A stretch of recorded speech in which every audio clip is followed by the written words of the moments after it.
सुमंत्र जी के साथ उस श्रेष्ठ रथ से श्री राम उतरे और जब वे अपने पिता के समीप जाने लगे, तब मंत्री सुमंत्र उनके पीछे पीछे हाथ जोड़ते हुए गए।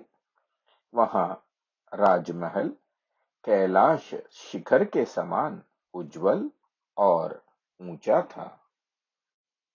रघुकुल को आनंद करने वाले श्री राम महाराज दशरथ के दर्शन करने के लिए मंत्री सुमंत्र के साथ वहां महल की ओर गए। श्री राम ने दोनों हाथों से जोड़कर विनती पूर्वक पिता के पास आए। श्री राम ने अपना नाम सुनाते हुए दोनों हाथों को जोड़कर उनके दोनों चरणों को प्रणाम किया।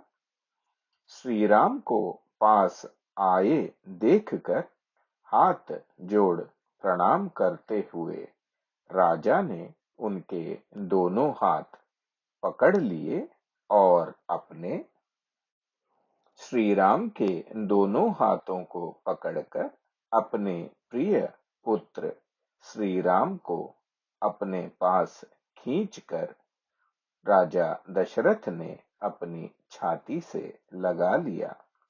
उस समय राजा ने उस श्री राम को मणि जटित सुवर्ण भूषित एक परम सुंदर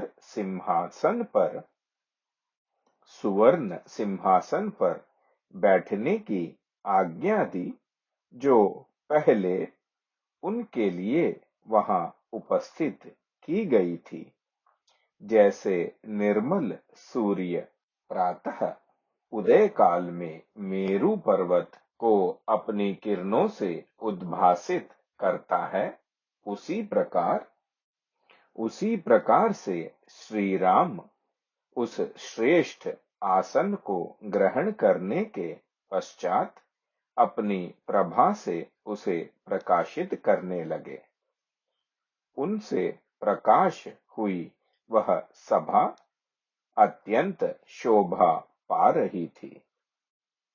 वह राजा दशरथ की सभा उसी तरह से निर्मल ग्रह और नक्षत्रों से भरी हुई थी, जिस प्रकार से शरद काल में आकाश चंद्रमा से उद्भासित हो उठता है।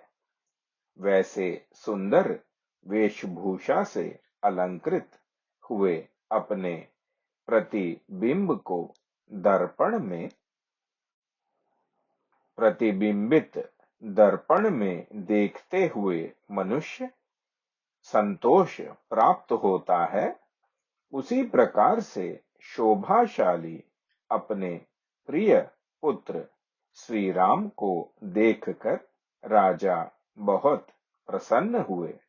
जैसे कश्यप जी देवराज इंद्र को पुकारते हैं, उसी प्रकार से पुत्रों में श्रेष्ठ राजा दशरथ सिंहासन पर बैठे हुए अपने पुत्र श्री राम को संबोधित करते हुए इस प्रकार से बोले, हे वत्स, तुम्हारा जन्म मेरी बड़ी महारानी कौसल्या से हुआ है।